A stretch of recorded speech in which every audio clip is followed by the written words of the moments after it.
बुद्ध ने ईश्वर की अवधारणा को क्यों अस्वीकार किया?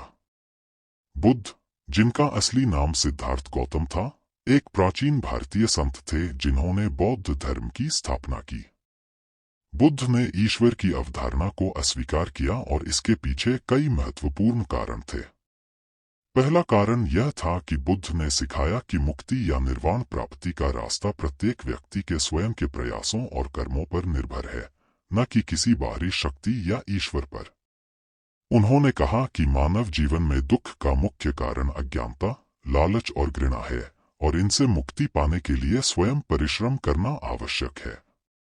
दूसरा कारण यह था कि बुद्ध ने यथार्थ और सत्य को प्रत्यक्ष अनुभव और ध्यान के माध्यम से समझने पर जोर दिया।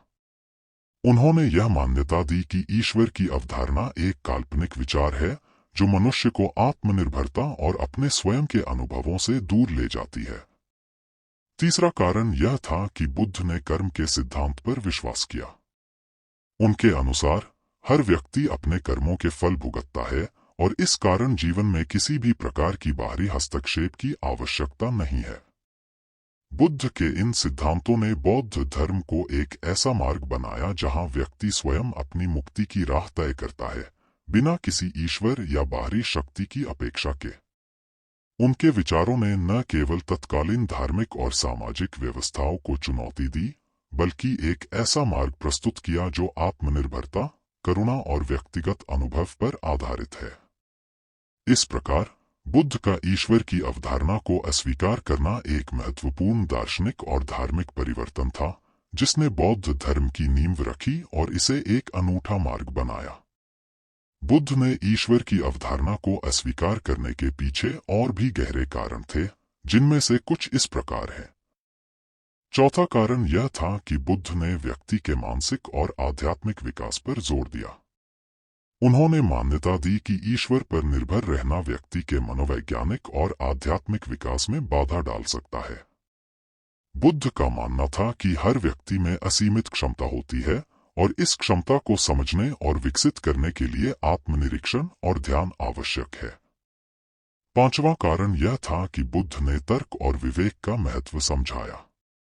वे अंधविश्वास और धर्म के नाम पर होने वाले कर्मकांडों के विरोधी थे। उन्होंने लोगों को प्रोत्साहित किया कि वे किसी भी बात को आंख बंद करके न माने, बल्कि तर्कसंगत सोच और व्यक्तिगत अनुभव के आधार पर सत्य को जाने। छठा कारण यह था कि बुद्ध ने अनित्य, अस्थायित्व और अनात्मा, अहंकार रहितता के सिद्धांतों पर जोर दिया। उनके अनुसार संसार में कोई भी वस्तु या स्थिति स्थायी नहीं है, सब कुछ परिवर्तनशील है।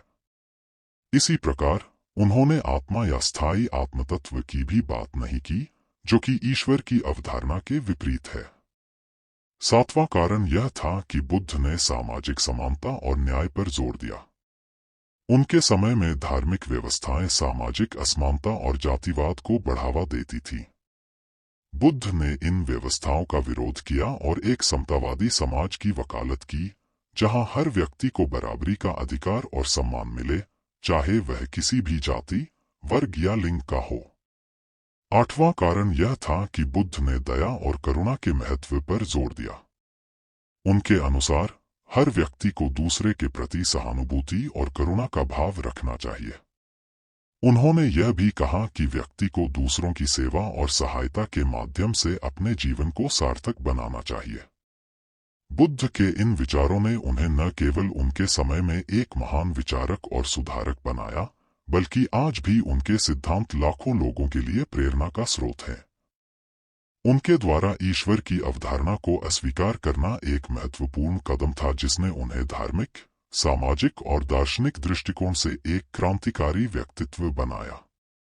बुद्ध के उपदेशों ने यह दिखाया कि आंतरिक शांति और मुक्ति बाहरी शक्तियों पर निर्भर नहीं है, बल्कि यह व्यक्ति के अपने प्रयासों, तर्कसंगत सोच और करुणा पर आधारित है।